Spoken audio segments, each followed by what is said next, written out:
I have a confession to make. I'm such a fool. I'm fooling around in front of a video camera. I'm singing different songs. They're never in tune.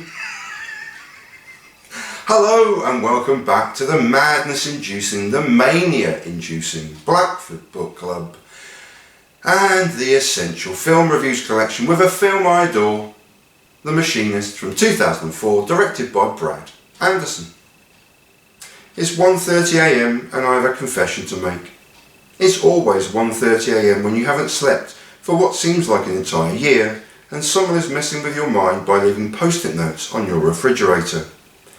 Maybe I need some sleep, but in all probability I won't be able to, as there's duplicity in the air, a riddle I can't solve, and I have a confession to make. Well, even the confession itself may be a trick of my own imagination, or the salve repeatedly placed over an open wound for memories I'm desperate to forget.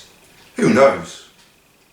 All I do know is that it's 1:30 AM, it's always 1:30 AM, and I have a confession from a dangerous mind that may or may not be as true as those post-it notes you keep leaving for me in a house that's crumbling around my shattering mind.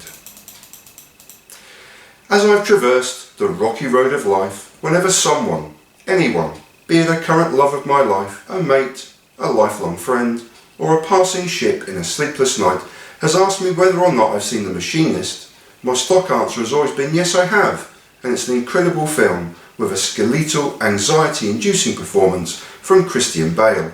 That much is true. Kind of. For I have seen this film before, but not for many a sleepless decade, and so I hadn't bargained for how unsettling and horrifying this film truly is. You know what's coming. It's just that you have to go through a paranoid panic attack just to get there. The film poster connects the dots from David Fincher's Fight Club through to Christopher Nolan's impeccable Memento. High praise indeed for two films I'm already obsessed with, and I have no doubt whatsoever there will be an insomniac reading this in some faraway future who will revere this film as I do the two masterpieces noted above, or the other immediate film that struck me on this evening's rewatch, Terry Gilliam's 12 Monkeys. Maybe it's just that one repeated heartbreaking scene, and maybe it's the trick of the mind at 1:30 AM and the memories of a tortured soul that may never find some inner peace or the relief of restful sleep.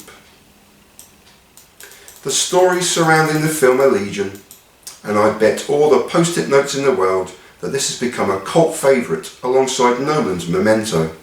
Christian Bale, post-American Psycho and pre-donning the batsuit in Nolan's Batman trilogy, is almost unrecognisable as the skeletal machinist living in a world of recurring dreams and nightmares exacerbated by insomnia, manic episodes and a living hell of memories he just can't forget.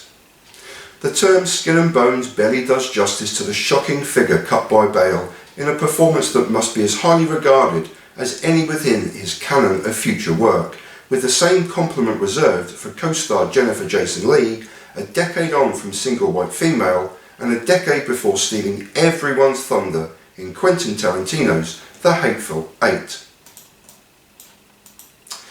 Aitana Sanchez Hion may well break your heart, so beware.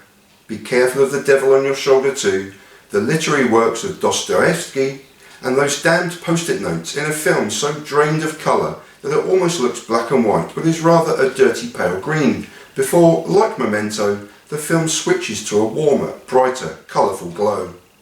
These seemed mere fleeting moments in a panic attack of a film aided and abetted by the haunting strings and musical soundtrack from composer Roque Banos, and all under the direction of Brad Anderson in only his lucky 7th outing in the director's chair.